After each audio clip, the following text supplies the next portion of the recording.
Now in this video, let's take a look at how you can take a selfie, how you can click it, how does it work. Now, it might seem like a very simple video, but there are so many ways how you can actually do this, right? So, of course, open up the camera app and flip it to make sure to go to the selfie view.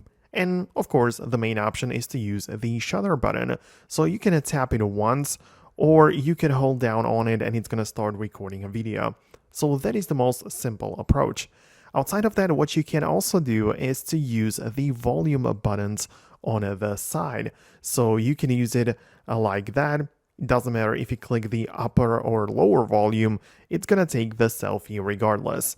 This is useful if you cannot press the button on the screen, if you are like holding your phone in your hand in a way that it makes it easier to access the volume buttons, then it is definitely much more useful.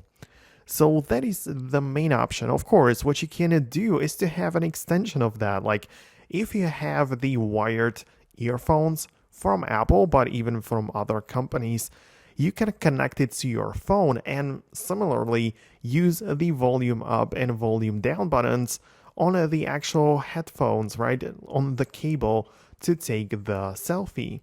So this might also be useful because you can go ahead and just control it kind of like remotely a little bit. So that is the option, of course.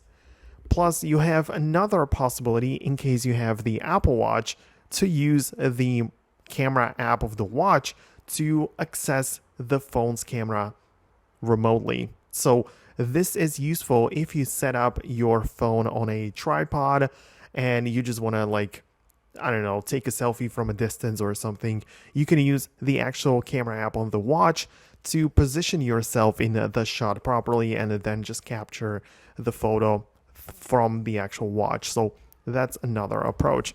And actually, you can also set up like more shortcuts and like stuff like that. You can also use voice to capture a selfie. So yeah, that's basically plenty of options. Now, if you are interested in taking a selfie with just a voice command, it's a separate video I have on this channel, so I'm gonna link it below. I would really recommend you to check it out because it's just like very useful and interesting, right? But yeah, these were most of the ways how you can click a selfie on your phone. Thanks a lot for watching. Let me know what you think, and I'm gonna catch you later in the next video.